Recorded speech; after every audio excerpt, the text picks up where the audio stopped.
Hi my lovelies, welcome to my channel. Today we're making red velvet cake with American cream cheese frosting. So let's begin without any further ado. It's a perfect one for Valentine's Day. So first we start with creaming the butter and sugar. I am going to give the description of the ingredients in the description box below. So please have a look down there. Now I'm going to add some normal vegetable oil, any flavorless oil will do, and we're just going to cream it now until it's of a little bit lighter texture, a bit fluffy. It is going to take anything between 5 to 7 minutes. So as you can see, it has already started to go pale in color.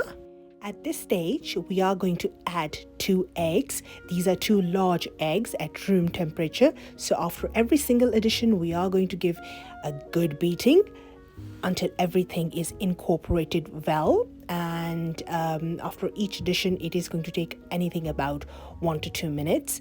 The eggs, I have to repeat myself again that it has to be at room temperature.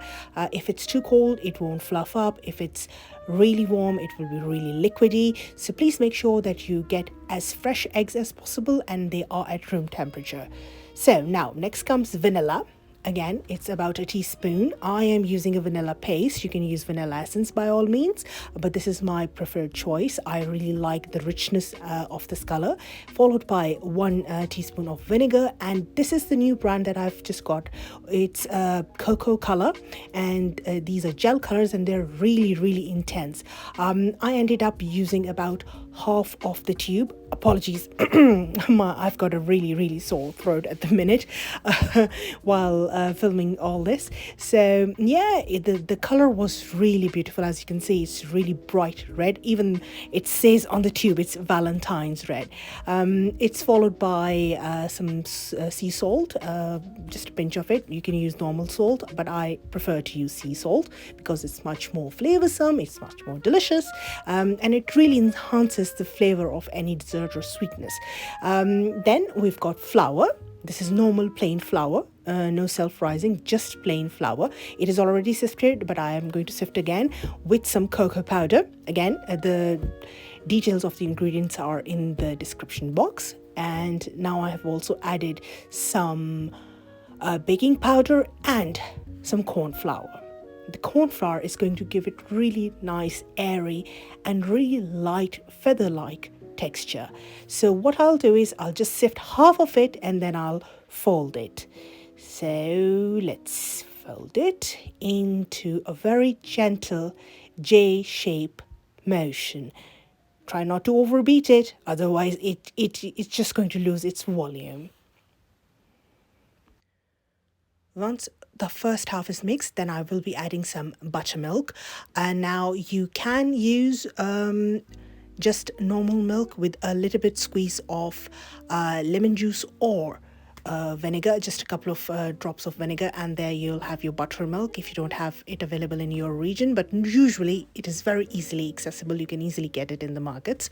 It's not a difficult ingredient to get hold of. Then I've got the rest ingredients, and now we're going to give it a really gentle mix, just to fold it in. No over mixing, otherwise it is just going to come out as flat as it can be, which we don't really want. We want to have a really light and airy texture, which is also going to be coming because of the buttermilk we're using. It's just going to react with the baking powder and the other ingredients, and it will make it really soft and moist, which we're looking for. That's the texture we're after. An extremely moist and decadently delicious cake, and I can assure you, you won't regret it. So it's all ready to go. Now mix well.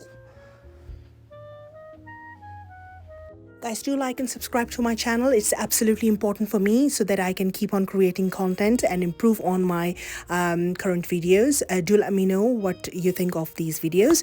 And next step is to mold the cake. So I'm pouring the batter into my 7-inch heart-shaped mold.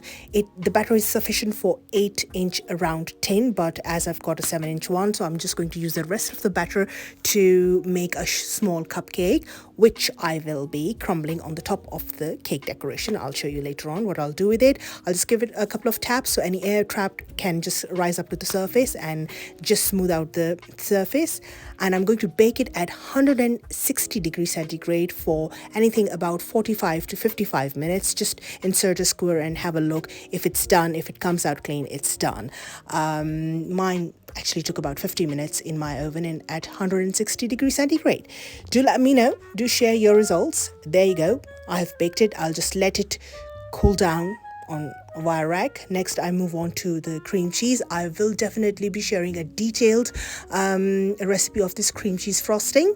Here, I'm just showing you quickly what I've done. It's basically equal parts of butter, softened butter, unsalted, and the icing sugar, to which I will be adding some corn flour just to stabilize it. The reason I add corn flour to my cream cheese frosting or any frosting is just to make it look how smooth it is and also to stabilize it, because when we eat cream cheese, it tends to split. So for any cream cheese frosting or anything, if we're adding any additions or even making a ginger flavor cream cheese frosting, I do tend to add a little bit of corn flour. As you can see how smooth it is. One thing I would say, if you ever make a cream cheese frosting at home from scratch, always use very, very extremely chilled cream cheese. That is the key to success to stabilize this particular frosting. So next is how to decorate it. I have actually sliced this cake in half and now I'm dabbing it with some sugar syrup or any juice you can use, apple juice or any juice that is available. And I'm just going to pipe the cream cheese frosting that I've made. Sorry for my irregular piping at the minute, because I couldn't find, for the love of God, I couldn't find any single nozzle in my house. I have got no idea where all the nozzles have gone, but I live with 3 little kids, so you can imagine where they have gone. Then I'm just dabbing it again with some more sugar syrup on the second layer. As you can see how smooth and beautiful the layer has come out, and it looks absolutely moist and delicious, even though it's without any decoration or anything. So I'm again layering it with the rest of the cream cheese frosting. Well, to be honest, this frosting was enough for me to cover up the whole cake. And I am sorry because I couldn't find any proper nozzle. I have got so many, but I couldn't find one proper at this minute when I was making it.